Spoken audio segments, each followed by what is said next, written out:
Women bow as the blonde emperor passes, following strict protocols of absolute humility. A brown-haired girl with glasses looks on in shock at the rigid palace rules. She learns that attendants must never question commands or speak unless addressed first.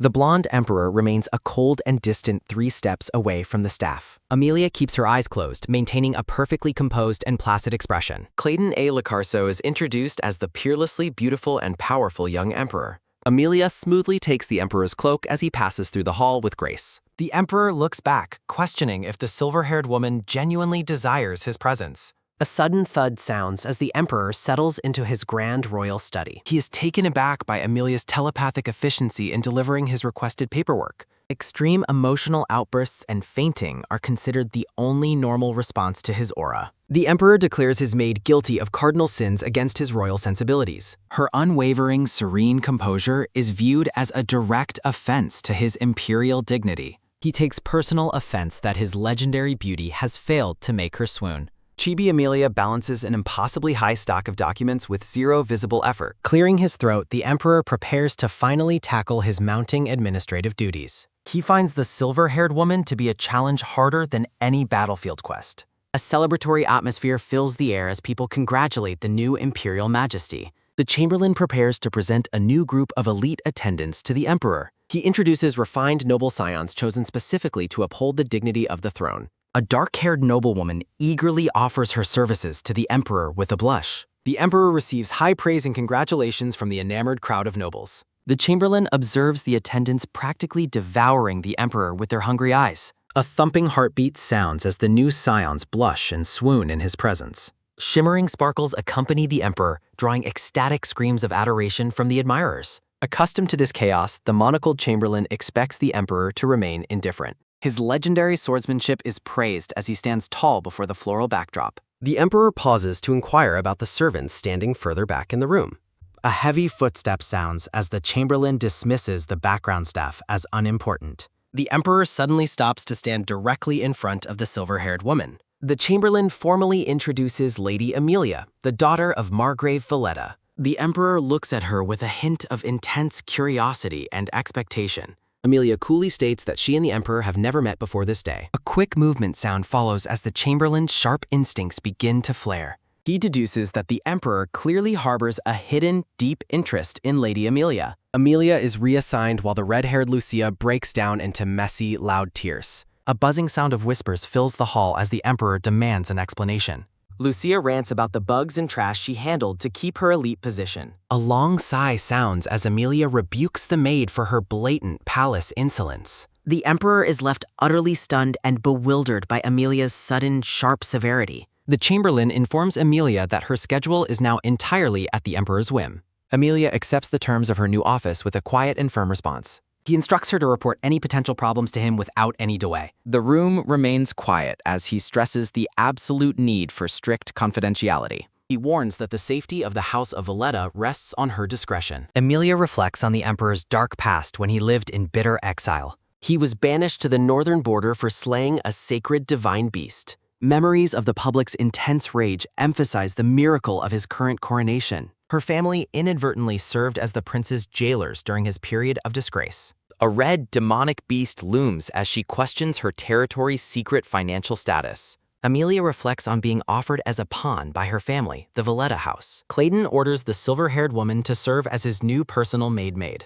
Amelia silently contemplates the uncertain and heavy destiny that now awaits her. A sharp gasp escapes as the monocled chamberlain stands beside the stoic Amelia. Amelia recalls the emperor's strict warning delivered during their first cold meeting. The sound of firm footsteps echoes as the blonde emperor walks with purpose. Clayton towers before Amelia, signaling his future plans for the House of Valletta. A sudden heavy thump sounds as the emperor's intense gaze locks onto Amelia. Amelia realizes with a start that the emperor seeks revenge against her family. A formal portrait introduces 24-year-old Clayton A. Lacarso in his full majesty. Amelia stands prepared for duty, effortlessly balancing a massive and daunting stack of paperwork. The story shifts through a mosaic of various lives and paths within the kingdom. A rhythmic, anxious thump sounds as the emperor approaches his two subordinates. The chamberlain is shocked to find the emperor already diligently working in his office. Clayton dismisses the need for rest, stating the Empire requires his constant attention. Overwhelmed with genuine emotion, the devoted Chamberlain is moved to tears of pride.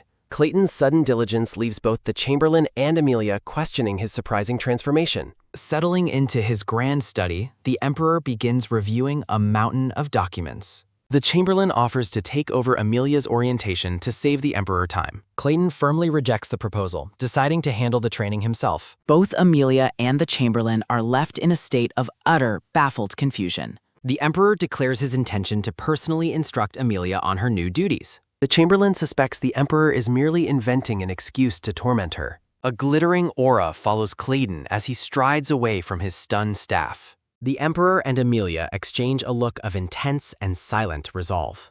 Frozen in total disbelief, the Chamberlain struggles to process the Emperor's strange behavior. Reflecting on the past, Clayton remembers the night he returned from his exile. A weary ha sounds as the shirtless Emperor wakes to face his morning. Clayton reflects on the 5 long years of exile he endured after the incident. Memories of slaying demonic beasts to protect the Empire flood the Emperor's mind. A soft rustle sounds as Clayton prepares to face his daunting storm of duties. Clayton is haunted by the memory of Amelia's cold and unusually scornful gaze. Alone in his room, the Emperor is consumed by thoughts of his enigmatic maid. He recalls the judging eyes that once watched him with such deep suspicion. Haunted by past contempt, the young Emperor remembers being viewed as a monstrous outcast. Clayton dwells on the public's former rage regarding his slaying of the divine beast. A celebratory wah sounds as the people now praise him as a divine favorite. During his coronation, the Emperor noted the shallow adoration coming from the crowd. Clayton reflects on how everything in the palace has finally returned to its place. Amelia stands alone, her true intentions hidden behind a distant and mysterious expression. A cold, dark resolve settles over Amelia as she prepares for the path ahead. The Emperor wonders why only Amelia looks at him with such a defiant expression. Clayton senses something abnormal about the maid's temperament amidst his field of thoughts. A sharp realization hits as he questions if she truly dares to despise him. The Emperor acknowledges his own peerless beauty and overwhelming status as a complete being. The Chamberlain formally addresses the Emperor, pulling him back to the present moment. Amelia stands before her master and politely requests permission to ask a question. A memory of her northern heritage flashes as she calmly denies any hidden attitude. Amelia considers leaving the room while the Emperor wonders about her impending question.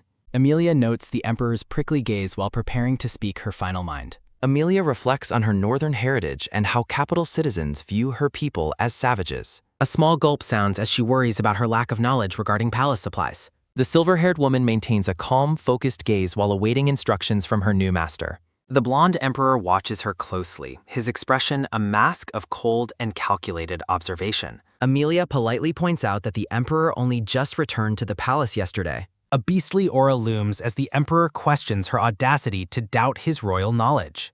A bead of sweat falls as she remains stoic despite his intimidating and towering presence. She accurately identifies the exact locations of spare stationery and ink within the Grand Office. A quick movement sound follows as she identifies the location of official palace decree supplies. A sliding sound echoes as she notes the specific color density arrangement of the ink bottles. A heavy dripping sound accompanies the Emperor's internal annoyance at her verifying his every word. In a chibi-styled thought, the Emperor is utterly baffled by her lack of predictable swooning. Clayton confirms the bottom left compartment is empty space, testing her knowledge of the room. A soft rustle sounds as she identifies original contracts and boxes kept for miscellaneous needs.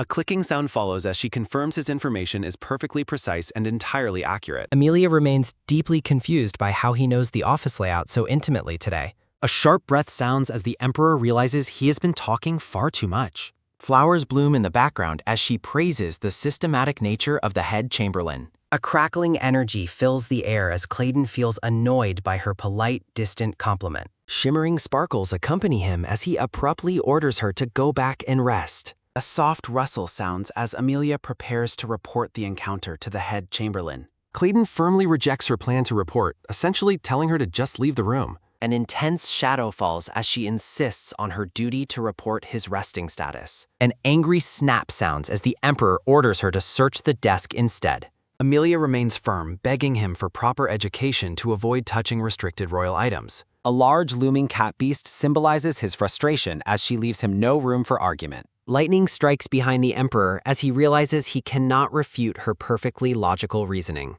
Narrative text highlights her efficiency, prudence, and absolute emotional control as a professional maid. The Emperor acknowledges her neat conduct and flawless etiquette despite his own prickly personal feelings. Shimmering lights surround Clayton as he watches her with a mixture of intense imperial scrutiny. Clayton commands Amelia to check the rest of the room herself, excluding only his desk. Flowers frame Amelia as she gracefully thanks the Emperor for his direct and royal instructions. The Emperor notes her calm, composed tone despite her voice sounding like a squeaky toy.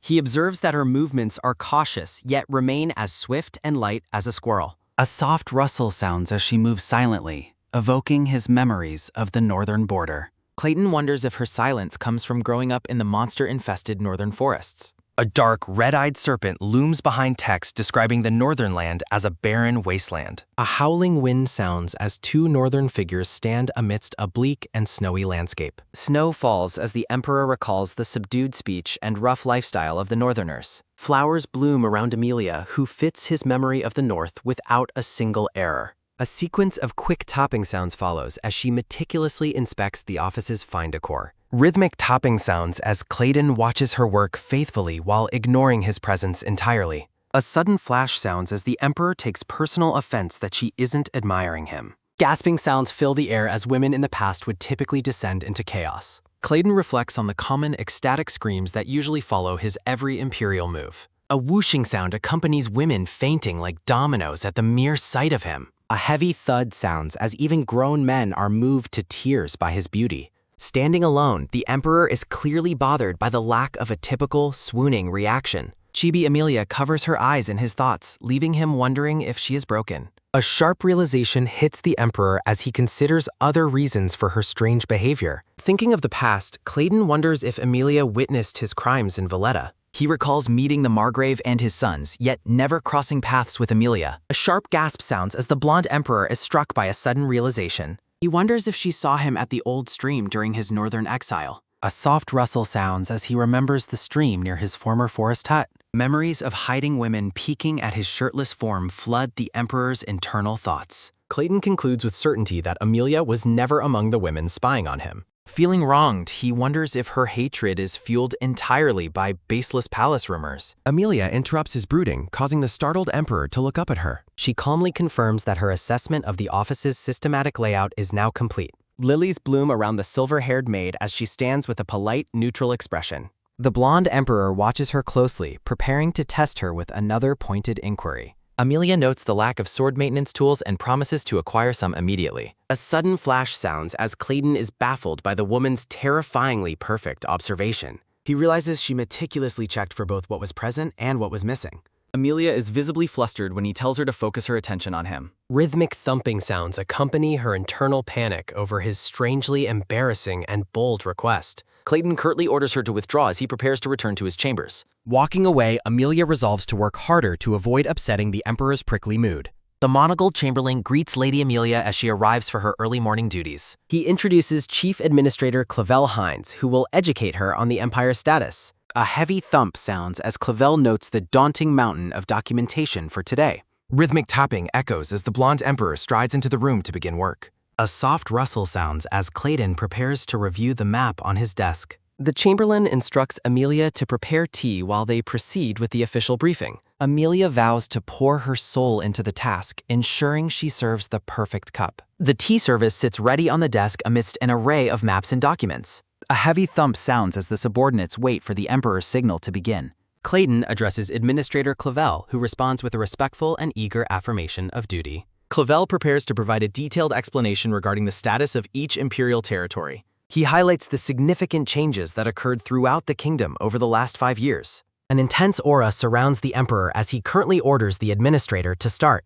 Clavel fumbles while looking for blue ink as the Chamberlain and Amelia watch him. Amelia immediately provides the requested ink, ensuring the briefing proceeds without any unnecessary delay. She quickly retrieves the Roberto Visconti file and the Imperial History hardcover for Clavel. Clavel presents the documents with joy while the Emperor watches with a stoic expression. Amelia identifies the exact location of the grain production figures on the office bookshelf. A quick movement sound follows as she retrieves the brown file folder for the administrator. A heavy thump sounds as Amelia denies any ulterior motives with a calm, focused gaze. Clayton corrects an error, addressing Amelia Valletta directly while leaning over his grand desk. Surrounded by flowers, Amelia offers a polite inquiry in response to her master's sharp words. The blonde emperor hands her a document while watching her with intense, calculating eyes. Amelia asks for clarification while receiving the royal decree from her formidable and beautiful master. Clayton reflects on the administrator's performance during the briefing session that just occurred. Clavel struggles with technical terms, prompting a weary and annoyed sigh from the emperor. The administrator gets distracted by missing supplies while the emperor tries to wrap things up. Clayton notes how his competent maid perfectly supports the fumbling administrator's every sudden need. Amelia's speed in retrieving files prevents Clavel from losing his flow during the complex presentation. Clutching a crumpled document, the emperor lets out a frustrated sigh at her perfection. A sharp realization hits as he notes Clavel never even had a chance to fumble. Clayton internally fumes as Amelia remains focused on the chief administrator instead of him. The blonde emperor feels betrayed, recalling her promise to focus solely on him yesterday. Clayton impatiently orders the administrator to continue while ignoring the man's request to repeat. Demand for specific grain production figures follows as the emperor rejects a brief explanation. Amelia's swift efficiency shines as she assists the fumbling administrator with the brown folder. Clayton acknowledges her perfect memory while annoyed that his royal charms remain entirely unnoticed. He concludes that her lack of focus on him constitutes a failure of duty. Amelia maintains a polite silence, ignoring the growing tension radiating from the blonde emperor. Confused by his sharp tone, she asks for clarification on his puzzling accusation. Clayton curtly demands the light brown folder containing the annual grain tax records. Amelia politely informs the emperor that he is currently holding the very document he requested. A bead of sweat falls as she endures the awkward silence following her correction. The emperor feels personally challenged, questioning if she dares suggest he is mistaken. Clayton orders the administrator to step aside so he can address the maid directly. Amelia diplomatically agrees he is correct and offers to find the right document immediately. She gracefully bows and prepares to withdraw, leaving the two men in the office. Amelia internally questions the emperor's persistent anger despite her providing the correct document. Resolving to improve her organization, she presents the folder to the beautiful blonde emperor. The administrator joyfully confirms the folder is correct while a rustling sound fills the room. Amelia offers a deep, respectful bow to her master as he reviews the paperwork. The office is praised for its equipment as Clayton continues his scrutiny of the files. Clayton realizes his own stupid mistake while his internal shame is as heavy as lead. Flowers frame the silver-haired maid as she stands with unwavering professional poise. A sudden realization hits Clayton as he understands she humored him to save his pride. He is struck by her quiet consideration, realizing she subtly helped him switch the documents. Clayton is baffled that a woman has finally managed to get under his skin. Shimmering lights surround the emperor as he watches her with newfound intense interest. A loud thump sounds as he is distracted by her indifference while the administrator waits. A quick tap sounds as Clayton points to the map to cover his embarrassment. Clayton discusses regional taxes while internally fuming that Amelia Valletta still isn't paying attention. The administrator is baffled by the technical questions typically reserved for the local lords. Clayton maintains his intense glare as Amelia watches with her characteristically calm expression. Narrated text explains a dispute over a shared water source between two neighboring regions. Clayton explains the economic situation with such passion that it moves the administrator. A sharp slap sounds as Clayton demands they resolve the water sharing issue immediately. The administrator praises the emperor's wisdom, envisioning a future where the empire greatly prospers. Tears of joy stream down the administrator's face at the emperor's remarkable leadership. He weeps while recalling how much the emperor's behavior has improved since his youth. Amelia offers a handkerchief to the crying man, much to the emperor's sudden annoyance. A loud blow sounds as the administrator uses the maid's handkerchief, infuriating the emperor. Clayton's mood shifts to dark frustration as he resolves to test her skills tomorrow. The administrator notices the emperor's glare and warns Amelia to proceed with extreme caution. Close-up on the administrator worrying that the maid's earlier mistake has deeply upset Clayton. Clayton snaps at the administrator, furious that she was focusing on the wrong person. Shimmering lights surround him as he struggles with his conflicting feelings about her perfection. The administrator notes the emperor's severe mood swings and resolves to keep tomorrow short. Clayton stares forward with a cold, calculating look in his eyes. Amelia bows low, begging for forgiveness and promising to correct her perceived shortcomings. Shimmering lights accompany the emperor as he dismisses both the maid and the administrator. A walking sound follows as Clayton watches the pair leave him alone in the office. Monocled head chamberlain asks if the emperor is hungry and offers to bring refreshments. Blonde Emperor Clayton declines, noting Amelia needs rest before deciding to return to his chambers. Walking sounds accompany the head chamberlain's inquiry about Lady Amelia's performance and training needs. A sudden stop occurs as the Emperor claims there were no shortcomings in her work. The Chamberlain feels relieved, but mentions her overflowing spirit might be ill-suited for the capital. Clayton considers her resilience an advantage, specifically referencing her ability to survive a severed neck. A contemplative sounds as Clayton stares intensely toward the golden doors of his office. The monocled man looks up expectantly, waiting for further instructions from his formidable master. Shimmering lights surround Clayton as he acknowledges Lady Amelia's many virtues and excellent professional qualities. The blonde emperor stands regally, looking stoic and detached within the grand, ornate hall. Walking sounds echo as the Chamberlain finds the situation frightening, reflecting on the Emperor's past. Flashbacks reveal previous maids crying over the Crown Prince's pranks, including a mischievous frog trick. The Chamberlain recalls Clayton's intense glares during the abdication ceremony, noting his difficult personality. A soft creaking sound follows as silver-haired Amelia Valletta opens her door to investigate a visitor. The monocled head chamberlain greets Lady Amelia and asks for a moment of her time. Amelia politely invites the man into her room as walking sounds rhythmically fill the corridor. The Chamberlain reflects on Amelia's humble attitude compared to the ambitious noble children typically serving. A quick realization hits the monocled man as he considers if this is her true merit. Surrounded by flowers, Amelia's perfection is noted as a trait that might unintentionally annoy her master. Seated at a small table, the Chamberlain praises her first-day performance while she remains characteristically humble. He internally notes she is the only maid never to scream, keeping that detail to himself. Amelia offers a polite bow, expressing her gratitude for the head chamberlain's visit and kind words. The Chamberlain worries that Amelia's blunt northern attitude might lead to a misunderstanding with the Emperor. He advises her to remain calm, fearing the Emperor will easily detect any trace of nervousness. Amelia offers a simple, quiet acknowledgement, her gaze remaining focused on the monocled man before her. The Chamberlain asks if she fears a grudge against the House of Valletta fuels the Emperor's mood. He explains that while the Emperor is difficult, he is actually more broad-minded than he appears. Shimmering lights accompany their discussion of the Emperor's wisdom and his future as a great leader. The Chamberlain suggests that Amelia show her loyalty by praising His Majesty's greatness more frequently. Amelia's expression turns dark as she rejects using empty flattery, calling it a dereliction of duty. A sudden tremble sounds as the head chamberlain is shocked by the maid's intense professional rigidity. With a resolute aura, Amelia vows to prove her loyalty through focused and dedicated service alone. The Chamberlain finds her as unreasonable as the Emperor, labeling her an inflexible woman of the North. He stands and prepares to depart, addressing the silver-haired maid with a respectful and weary tone. Flowers surround Amelia as she offers a warm, radiant smile while thanking him for his visit. Struck by her beauty, the monocled man is baffled to find she is capable of such warmth. He concludes his visit and prepares to leave, his footsteps echoing as he walks away.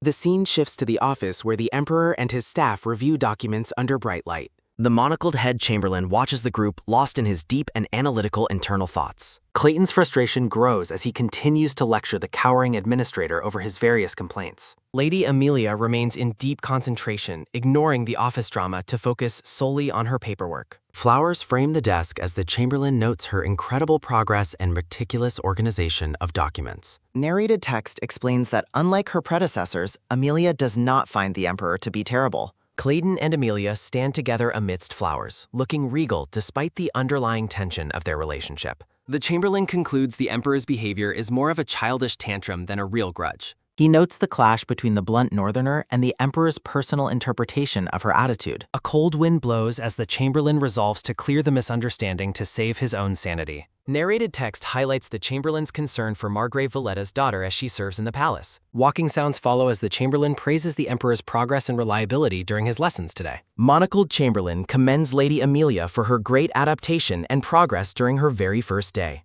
Emperor Clayton looks forward with high hopes for the future while his Chamberlain stands behind him. The head Chamberlain is relieved and emphasizes the need for a harmonious relationship with the help. The monocled man claims Amelia praised the Emperor's greatness, causing Clayton to offer a faint smile. A bead of sweat falls as the Chamberlain falsely claims Amelia was in awe of Clayton's wisdom. Clayton's dark expression reveals his suspicion that no one actually said those flattering things. The head chamberlain realizes he has been caught in a lie and sighs with a heavy heart. He explains that Northerners are quiet, starting a story about his own wife's blunt nature. In a memory, the chamberlain's wife abruptly announces she's giving birth tomorrow without saying anything else. He notes that, like his wife, Amelia struggles to express her heart compared to capital residents. Seated together, the chamberlain suggests that Clayton give the new maid more time to adjust. Clayton begins to reconsider his belief that Amelia Valletta actually dislikes him. Surrounded by flowers, Amelia stands firm as a woman who is not easily swayed by others. Clayton believes she wouldn't blindly believe malicious rumors spread by her family. Clayton wonders if she doesn't hate him after all while the chamberlain calls out to him. The monocled man suggests winning her over by showing off his many virtues more frequently. Looking toward the window, Clayton considers the advice to let her see his strengths. The chamberlain reflects that Clayton's charm is often unrecognized due to his intimidating presence. He insists that the silver-haired maid simply needs more time to adjust to her new environment. He reminds the emperor that Amelia came alone from the north and is likely terrified.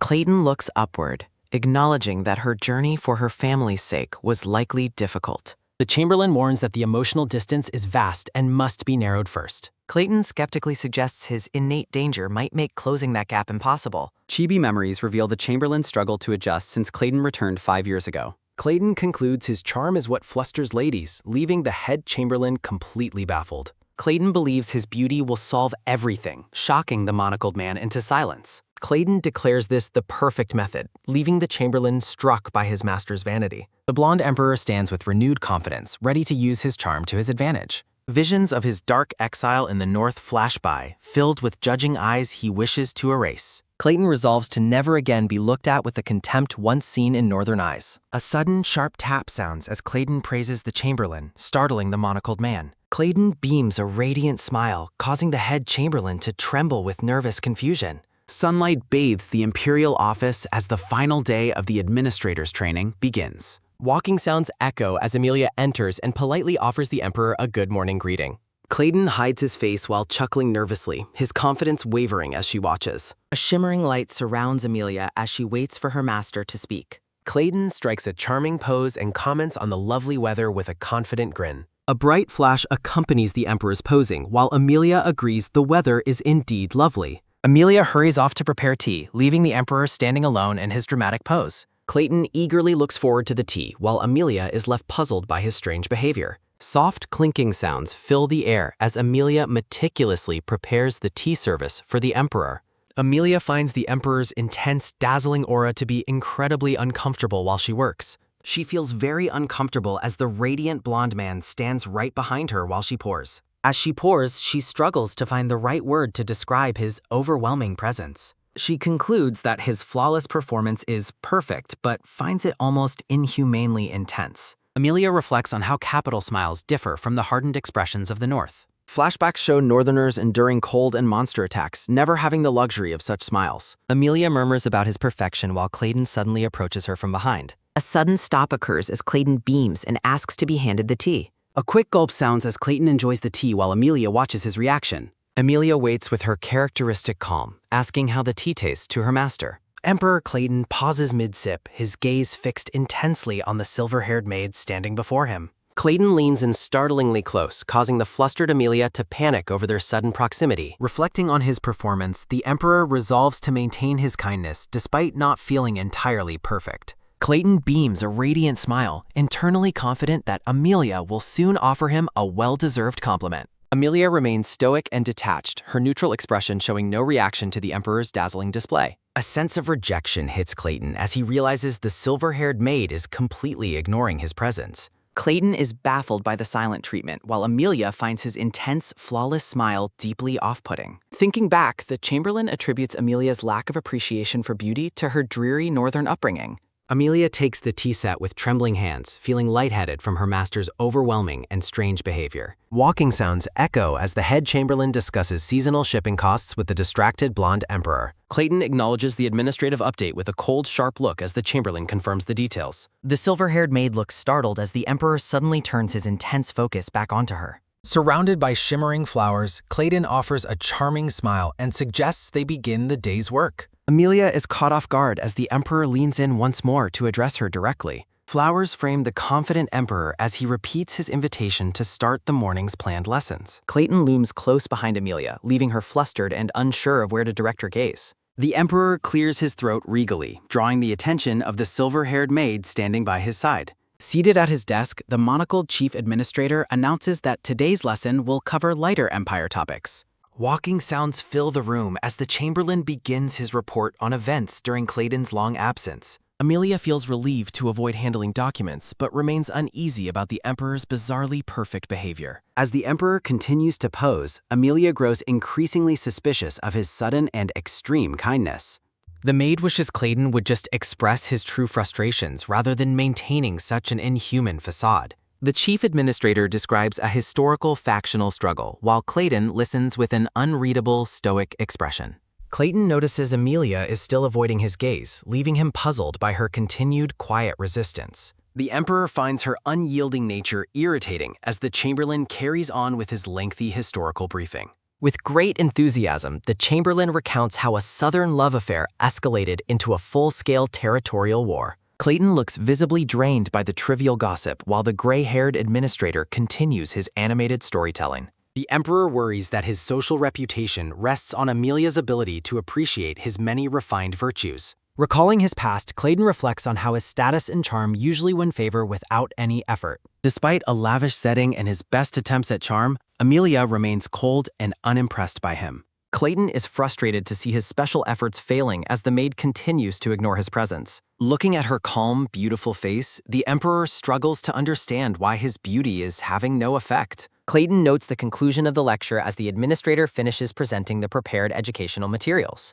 In a chibi-styled moment, a grumpy Clayton asks the nervous Chamberlain how to make the northern maid smile. The Emperor dismisses the administrator with a cold none as a sharp, tense sound fills the room. Walking sounds echo as the chief administrator bows and prepares to take his leave from the imperial office. Amelia suddenly stops the departing administrator, her polite voice calling out to the gray-haired man. Clayton's sharp gaze softens for a moment as he acknowledges the hard work put in by his staff. To Clayton's shock, Amelia beams a warm and genuine smile while thanking the administrator for the lesson. A sudden, startling sound accompanies the Emperor's complete disbelief at seeing the maid smile at someone else. Clayton feels utterly defeated, realizing she preferred the administrator's company over his own perfect smile. Amelia's radiant expression lingers, leaving the blonde Emperor to wonder what is wrong with her perception. Rubbing his temples in frustration, Clayton concludes that the maid must have something wrong with her senses. A sudden, sharp sound startles the Emperor as someone calls out to him from his side. Surrounded by flowers, Amelia asks if something is making her master feel uncomfortable or distressed. Split panels show Amelia's concern as Clayton considers the advice that she simply needs more time. Rhythmic walking sounds follow as Clayton abruptly departs, leaving the silver-haired maid confused by his exit.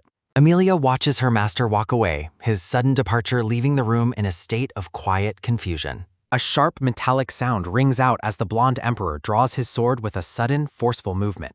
Walking sounds continue as Clayton passes Amelia with his sword, wondering how she would act if she were a man. Clayton acknowledges Amelia's mental fortitude to resist his smile, imagining them as sword-crossing rivals. The blonde Emperor notes that a literal duel would ruin their story's romantic genre. Clayton reflects on stabilizing his throne against noble factions while protecting the people from monsters. Restoring relations with the Margrave of Valletta is essential, making Amelia his most vital diplomat. Clayton closes his eyes, determined to win her over and recover his masculine pride. With renewed resolve, the Emperor decides on a direct frontal assault to capture her heart. Recalling the Chamberlain's advice, Clayton prepares to show Amelia his most impressive virtues firsthand. Amelia's eyes widen in surprise as she follows her master into the grand training facility. A thudding sound signals their arrival at the Imperial Guard Knights training grounds. Clayton is convinced Amelia is finally flustered and her emotional walls are finally shaking. Beaming with confidence, the Emperor asks if the many knights around her cause her fear. The silver-haired maid looks around the training grounds. Her expression remains largely unreadable and stoic. Amelia explains her confusion arises because they are at a training field instead of an office. A laugh escapes Clayton as he wonders if she feels uncomfortable surrounded by his male guards. The Emperor calls for her attention, and the silver-haired maid obediently answers him. Clayton tells Amelia to watch closely as he prepares to showcase his martial prowess. Reaching the center of the grounds, the Emperor commands a knight to begin a duel. Clayton resolves to win her over while Amelia watches him with her usual detached gaze. With a light, the blonde emperor dramatically draws his sword and offers her his forgiveness. Amelia blinks in silence, completely baffled by her master's sudden and dramatic change in tone. The silver-haired maid remains lost, questioning why she would even need forgiveness from the emperor. Amelia concludes she would gladly correct her mistakes if Clayton would just speak to her directly. Clayton commands his knights to step forward, and they enthusiastically salute their glorious master. Amelia notes the training ground's luxury, wishing the North had such resources to fight magic beasts. Sharp breaths of ha and echo as the emperor begins a ferocious sparring session. Clayton swings his blade with terrifying speed, his movements fluid and perfectly disciplined. A pained gah sounds as a knight hits the floor with a heavy thud. Amelia reflects that Clayton's astonishing skills make her father's impressive swordsmanship look like a warm-up. Clayton calls for the next opponent while a nervous guard begs him to go easy. Mid-combat, the blonde emperor flashes a radiant smile that dazzles everyone on the training grounds. Amelia watches her master's intense performance, her gaze fixed on his surprisingly joyous expression. She realizes this is the first time she's seen him truly happy and immersed in work. Surrounded by shimmering flowers, Amelia concludes that her master genuinely loves the art of the sword. Another knight is sent flying as the crowd cheers for the emperor's peerless martial talent. From above, Clayton stands victorious over his exhausted men, his presence commanding and powerful. A sudden rustle sounds as Clayton dramatically removes his shirt, revealing his impressive, muscular physique. The emperor tosses his clothes aside, leaving Amelia stunned by his sudden and bold display. Amelia stares in shock at the discarded garments while Clayton smirks, enjoying her reaction. Rhythmic footsteps echo as the shirtless emperor approaches his next opponent with predatory confidence. A fierce "Hiya!" sounds as the shirtless emperor continues to dominate the training grounds. Surrounded by a flowery aura, the shirtless emperor strikes a pose meant to maximize his charm. A close-up reveals Clayton's intense focus as he waits for Amelia's inevitable praise for his beauty. Clayton is certain he's won her over, but Amelia is busy crouching to retrieve his dirty laundry. The emperor looks bewildered when his knights stare at him with confusion instead of admiration. Amelia sighs over the dirt on his clothes, completely missing his attempt at showing off. The emperor is left in shock, wondering if the silver-haired maid somehow missed his entire display. A knight recalls how the emperor graced the training grounds with a strangely persistent smile. Chibi memories show Clayton beaming with joy while a stoic Amelia follows closely behind him. The narrator describes how the emperor's ferocious strikes were clearly meant to impress a certain someone. Chibi Amelia remains blissfully unaware, unintentionally ignoring every single one of Clayton's desperate attempts to charm her. The emperor's knights are scandalized by Amelia's indifference, dramatically claiming her behavior is an act of treason. Still shirtless and holding his sword, Clayton stands before Amelia as she stoically holds his discarded clothes. The blonde emperor is visibly confused as Amelia maintains her detached silence in front of him. A close-up reveals Amelia's calm and unshakable expression as she remains unmoved by his martial display. Chibi knights panic, certain that the silver-haired maid's lack of reaction has doomed her to severe punishment. Clayton laughs boisterously, realizing he should have commanded her attention instead of seeking her forgiveness. Relief washes over the training grounds as the knights join their master in boisterous, festive laughter. Clayton strikes a confident pose, convinced his peerless beauty and swordsmanship make him the world's most perfect man. Still shirtless, the emperor commands Amelia to return to the office as she obediently follows behind him. The unlikely pair walks through the sun-drenched imperial halls while Clayton remains pridefully shirtless. Amelia grows concerned, wondering if it is truly appropriate for the emperor to return to work half-naked. The silver-haired maid frets over etiquette, wishing the head chamberlain were present to manage the emperor's attire.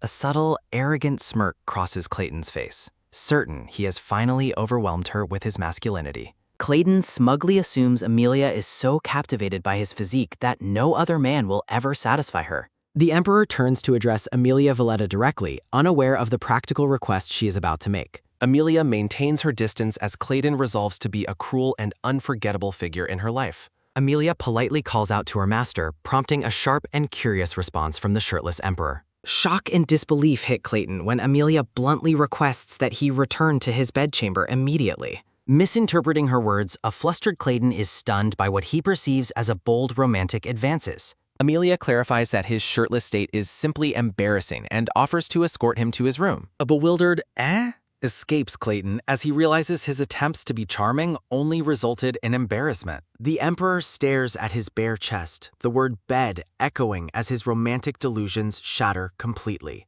A tense silence falls between them as a sharp sound signals the extreme awkwardness of the current situation. Clayton reflects on a memory from 2 winters ago, his intense gaze fixed on his recent humiliation. He recalls a freezing training session in a blizzard, comparing that physical shock to his current shame. The word embarrassing repeats in Amelia's mind as she stares at her master with cold, judging eyes. A brief memory shows Clayton being dutifully dressed by his staff in his royal quarters. Lying in bed that night, the blonde emperor struggles with the unprecedented feeling of being deeply embarrassed. The scene shifts as the morning sun rises over the grand and peaceful imperial palace grounds. Dressed in a new green gown, a sudden "ah" escapes Amelia as she offers a morning greeting. Now fully dressed in his regal uniform, Clayton projects an aura of imperial elegance and restored pride. Amelia feels relieved by his peaceful demeanor and prepares to serve tea to start their workday together. Clayton sits at his desk, mentally exhausted from a sleepless night spent dwelling on the previous day's events. The Emperor anticipates the perfect tea, comparing its precise temperature to the silver-haired maid's unwavering temperament. A rhythmic sound accompanies Amelia as she serves the tea, her calm presence fascinating the blonde emperor. Clayton enjoys the flawless tea while secretly regretting that yesterday's incident ruined his chance to enjoy it. A close-up of Clayton's eyes marks a shift in his thoughts back to the training grounds incident. He recalls his failed attempts at kindness and reconciliation, which were meant to win Amelia over completely. A sharp breath escapes the Emperor as he sips his tea, still processing his frustration with the maid. Clayton imagines an ordinary woman being torn between attraction and rage, unlike the inexplicably calm Amelia. He concludes that her blatant indifference must stem from a deep-seated hostility that outweighs his natural charm. Clayton notes that even now she ignores him by staring out the window with a maddeningly calm expression. The Emperor is bothered by her continued indifference as he watches her from his seat at the desk. Clayton resolves to unearth her hidden feelings and force both Amelia and her father to become loyal subjects. In a chibi moment, the emperor sips his tea, declaring this a final battle of wills between them. Noticing his gaze, Amelia politely asks if the Emperor has a specific command for her to follow. Clayton asks what caught her eye out the window, trying to understand what holds her attention over him. A heavy silence lingers as the two exchange an unreadable, intense gaze in the quiet office.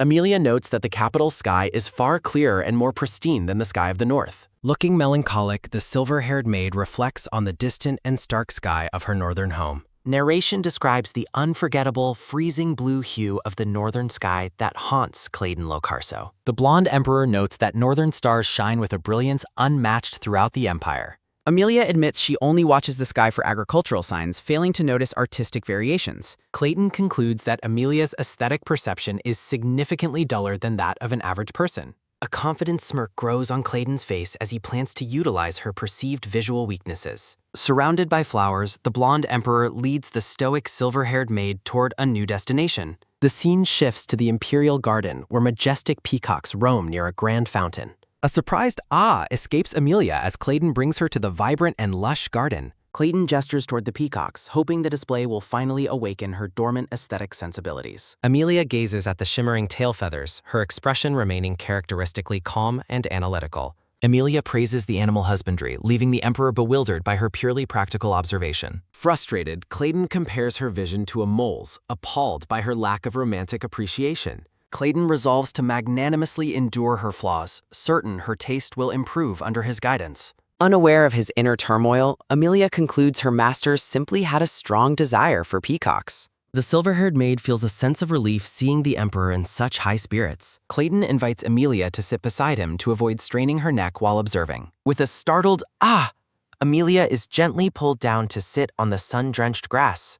As Amelia apologizes for her reaction, Clayton points out the peacocks heading toward them. The graceful peacocks approach their master, their colorful feathers shimmering in the afternoon light. Amelia is swarmed by the birds, worrying about her lack of food to offer them. Amelia laughs as the birds tickle her, while Clayton grumbles about the ungrateful, freeloading creatures. Clayton notes the dessert is finished, standing tall as their garden interlude comes to an end. The blonde emperor warmly suggests they return indoors, his charm reaching its peak. Amelia resolves to endure his revenge as long as it keeps her master's mood improved. The silver-haired maid remains stoic, reflecting on the unusual dynamics of their recent interactions. The scene transitions to the sunlit exterior of the Imperial Office Building.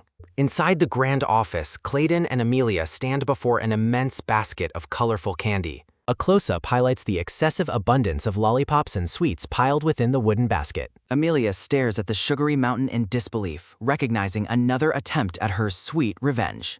Clayton feigns surprise at the snacks provided, noting they are far too elaborate for an emperor. The Emperor claims he noticed her preference for sweets and insists she take the entire basket. Clayton commands her to take them, leaving the maid momentarily frozen by the unexpected gift. A wide view captures the tense and glittering atmosphere within the Emperor's opulent office. Bowing politely, Amelia offers to share the imperial gift with the rest of the maids. Clayton's expression sharpens as he demands to know why she would share his personal gift. Leaning in close, the Emperor insists she keep every single piece for herself. Amelia realizes her error and dutifully thanks him, accepting the massive burden of his kindness. Clayton announces his work is finished and dismisses the silver-haired maid for the day. The Emperor offers a radiant smile, urging Amelia to return home and rest. Carrying the giant basket, Amelia ignores the whispers of shocked servants as she walks away. Staff members panic as the stoic maid passes by, carrying her mysterious and royal gift. Amelia resolves to bear the burden of the Emperor's strange and sugary method of torment.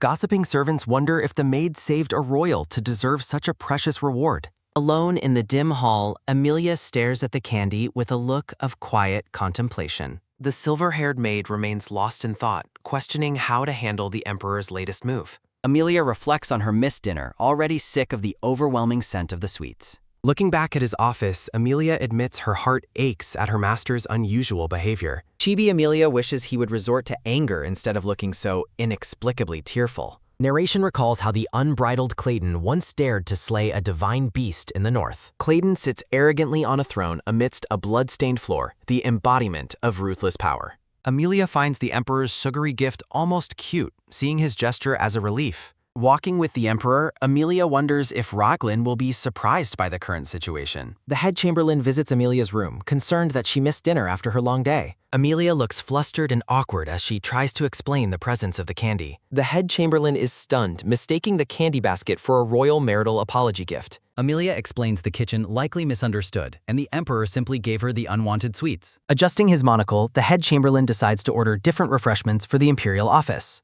Noting her pale complexion, the head chamberlain asks if the silver-haired maid feels unwell. He worries about her health, while Amelia addresses him politely to discuss her official progress. Amelia desperately asks how she can earn the Emperor's recognition despite their difficult family history. The head chamberlain questions if something happened, but Amelia stoically denies any significant incident occurred. While Amelia doubts the Emperor's favor, the chamberlain suspects she has finally realized his feelings. Amelia admits her struggle to read the Emperor's true desires despite wanting to be helpful. Staring at the basket, the chamberlain questions if royal candy can truly be used for torment. The head chamberlain leans in, asking if the blonde emperor said anything else of importance. Amelia reveals the emperor called her his responsibility, leaving the head chamberlain in complete disbelief. She explains she couldn't ask for clarification after his sharp and intimidating response to her. The head chamberlain wonders if Clayton is projecting northern hatred onto Amelia with such intense words. He gently suggests that the emperor might have already accepted her as a loyal subject. Amelia disagrees, prompting the chamberlain to ask about the specific expression the emperor had shown. After reflecting deeply, Amelia realizes the emperor actually looked happy during their recent garden encounter. A confident, smirk-filled image of Clayton contrasts with the confused expressions of his two staff. The head chamberlain is baffled, unable to understand what Amelia's observation could possibly mean. A flurry of sweet images and the chamberlain's stressed face highlight the confusing royal dynamic. He struggles to follow the conversation, sensing a hidden layer of meaning he hasn't grasped. He reminds Amelia that gaining recognition from the master of the empire is no small feat. Amelia reflects on the North's history, realizing that years of ill will cannot fade quickly. A memory of Clayton standing over a fallen beast illustrates the emperor's ruthless and powerful past. Narration describes the intense daily training Clayton's father endured to prepare for the empire's monsters. Amelia resolves to stay strong and composed while facing what she perceives as Clayton's malice. Offering a warm smile, the head chamberlain encourages Amelia to keep doing her absolute best. Amelia politely acknowledges his support, her face softening as she continues her duties for the day. The chamberlain reflects on the danger of cross purposes with Clayton, deciding to help Amelia secretly. He reminds the silver-haired maid to enjoy the candies, unaware of her growing aversion to them. Amelia quietly confesses to the Chamberlain that she might actually dislike the Emperor's sweet gifts. The moon shines over the palace as a light glows from the Emperor's private bedchamber. Dressed in an open robe, Clayton spends his evening reading through various books and documents. The head Chamberlain is shocked to see the Emperor handling state affairs during his personal time. He wonders if Clayton is finally developing the responsibility required of a truly great, noble leader. Clayton looks up from his books as the Chamberlain approaches to discuss Amelia's upcoming schedule. The Chamberlain details Amelia's exclusive duties, causing Clayton to question her presence in his bedchamber. Concerned for the maid, Clayton asks when Amelia is actually supposed to find time for rest. The Chamberlain suggests delegating bedchamber duties to Madame Gallier, earning a sharp glare from Clayton. He explains that Amelia is already exhausted and needs protection from potential collapse due to overwork. The Chamberlain mentions Amelia is resting without dinner and hasn't touched the Emperor's candy gift. Clayton smugly dismisses her lack of appetite, certain she is simply obsessed and childish with sweets. A confused Chamberlain stands between the two, caught between their conflicting claims about Amelia's preferences. Clayton insists that everyone loves the head chef's handmade candies, refusing to believe her dislike. Recognizing his master's stubbornness, the head Chamberlain decides to use a strategic lie for Amelia's sake. He claims northern people find pure sweetness unpleasant, hoping to sway the Emperor's misunderstanding of her. Amelia is recognized as a loyal maid, her presence in the office deemed intentional. The blonde Emperor in an open robe questions the head Chamberlain's mysterious implication. Clayton listens as the Chamberlain attributes the maid's resilience to her northern patience. Adjusting his monocle, the head Chamberlain suspects a plan for revenge against her family. Clayton sternly insists he is merely rewarding those who work hard for the Empire. Dismissing his advisor, the Emperor turns away as the head Chamberlain bows deeply. The Chamberlain departs, unsettled by the Emperor's harsh tone and truly mysterious intentions. Alone in his chamber, Clayton stares into the distance with a cold, thoughtful expression. The scene shifts to the Imperial office following a tense state council meeting. A gray-haired administrator argues that closing the northern caves is a logistical impossibility. The administrator stammers that construction is unthinkable because a vital gateway bridge collapsed. Narration reveals Clayton ordered the seal to stop monster waves from emerging. Clayton skeptically questions how a perfectly fine bridge could suddenly collapse in a day. The Emperor mockingly asks the chief administrator if such a story makes any sense. Amelia watches as the administrator stammers that the cause of the collapse is undetermined. Observing the exchange, Amelia realizes her master is intentionally tormenting the administrative staff. The arrival of Marquise Rune is announced, catching both Clayton and Amelia's attention. Clayton orders the visitor in, leaving the silver-haired maid visibly confused and curious. The Emperor finds it interesting that the Marquis arrived after the morning's council clash. Narration explains the military noble's prior enmity toward Clayton during his northern exile. Malloy's Rune, the new Marquis, approaches the office as narration details his inheritance. A firm step echoes as the young nobleman prepares to face the Emperor. Entering with a polite greeting, Marquise Rune acknowledges the Emperor's formidable presence. The brown-haired Malloy's Rune is identified as a key member of the military aristocracy. Amelia wonders if this visit signals a calculated political move to side with Clayton. A flashback shows Clayton demanding the northern caves be sealed during the meeting. Duke Brondel, head of the military nobles, flatly rejects the order as constructionally impossible. Marquise Rune silently observes, sensing the Duke is plotting to defy royal authority. Clayton calls the collapse unfortunate, demanding the repairs as a mandatory coronation gift. The Emperor rejects previous offerings, insisting he has not received his desired gift. Duke Brondel is stunned by the rejection while Count Dallas tries to mediate. Clayton smirks triumphantly, clearly enjoying the chaos he has sown among the elder nobles. Marquise Rune reflects on the encounter, appalled by what he sees as a royal tantrum. The Marquise internally mocks the Emperor, judging his mental age to be mere childhood. Amelia watches the interaction, questioning the political statement being made by the Marquis' presence. Marquise Rune prepares to speak, adjusting his attire before the watchful Emperor and maid. Chibi Marquis Rune is left utterly baffled when told to wait on the sofa. Clayton dismisses the nobleman and demands the chief administrator finish his official report. Marquise Rune sits as Clenell nervously stammers about the high-quality timber in the woodlands. The Emperor uses sharp logic to reclaim land, claiming the Duke gave nothing new. Clayton insists that repairing a bridge is a minor request for his imperial enthronement. Appalled by the childish reasoning, the Marquis watches the Emperor browbeat his staff. Clayton sharply orders Chief Administrator Clenell to attend to more urgent administrative matters. Clenell nervously presents construction estimates and notes the varying transportation costs for the project. Clayton's gaze sharpens as he realizes sensitive information is leaking from the administrative office. Clenell trembles as the Emperor notes everyone in town seems to know the details. The Emperor announces an Imperial Guard investigation to find the source of the leak. Clenell panics under the threat, seeing imaginary stars as Clayton demands strict security protocols. Marquis Rune vows to work harder, terrified by the Emperor's ruthless method of interrogation. Overwhelmed by sheer terror and pressure, Chief Administrator Clenell suffers a massive eye spasm. The gray-haired administrator bows out, vowing his office exists only for Emperor Clayton.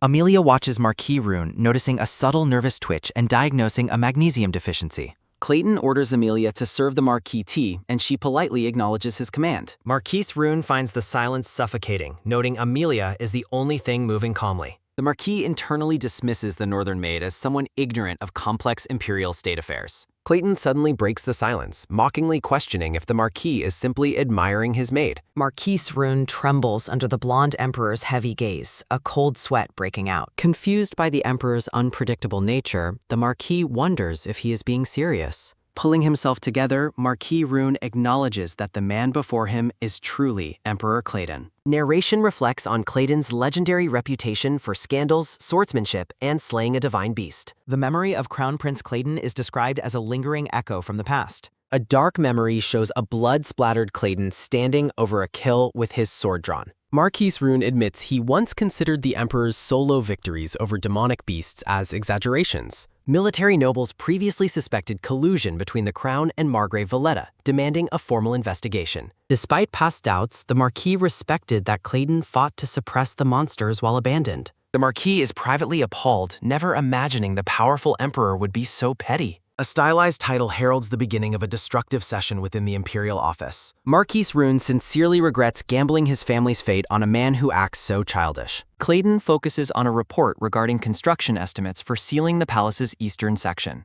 The Marquis questions if Clayton intentionally leaked rumors by involving the administrator's office first. Clayton smirks, confirming the Marquis's realization that the Emperor has seized the political initiative. Marquis Rune warns that over-investigating will leave the administrative branch completely devoid of senior staff. Clayton dismissively notes that only 2 people are left in his room, including Amelia. Amelia watches as the Marquis mentions the Emperor driving out attendants from influential noble families. Clayton indifferently shrugs off warnings of noble backlash, claiming the removed staff deserved their dismissal. Marquis Rune argues that keeping noble attendance was essential for maintaining harmony within the Empire. Clayton stuns the room by declaring that Amelia alone is enough to serve his needs. The blonde Emperor repeats his firm stance, leaving the Marquis feeling completely ignored and baffled. Haunted by doubt, Marquis Rune questions if he made the right choice for his family. A transition highlights various figures of the Empire as the scene's tension continues to build. Amelia realizes with a sinking feeling that she is standing in the center of a battlefield. A flashback shows her silver-haired father warning her that the palace holds no true friends. Her father's parting advice was to live like a shadow and return home safely. Amelia remains stoic, carrying the heavy weight of her family's expectations on her shoulders. The atmosphere in the office is described as a literal hell on earth for the participants. Taking a steadying breath, Amelia resolved to remember every detail of this dangerous political encounter.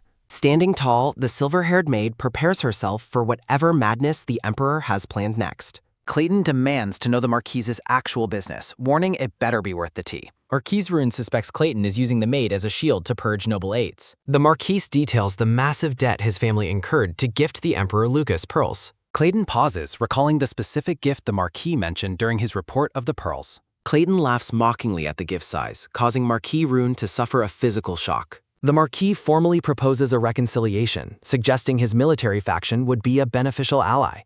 Clayton skeptically questions Rune's worth, noting his territory is too far east for immediate use. Clayton challenges Rune to prove his worth, while the Marquis feels completely drained by him. Marquis Rune wonders how any maid could possibly endure working for such an exhausting master. Looking at Amelia, the Marquis perceives her cold, steady gaze as that of a hungry vulture. While the Marquis views the maid as extraordinary, Amelia worries he is having a breakdown. Stunned by the Emperor's behavior, the Marquis asks if he is always this incredibly reckless. With a playful wink and a smirk, Clayton gives a coy, evasive answer to the question. Marquis Rune reflects on the Emperor's reputation, feeling like he's also going crazy. The brown-haired Marquis admits his failure to please the Emperor, who mockingly agrees. Clayton rejects Rune's request to leave, leaving the nobleman terrified of his next move.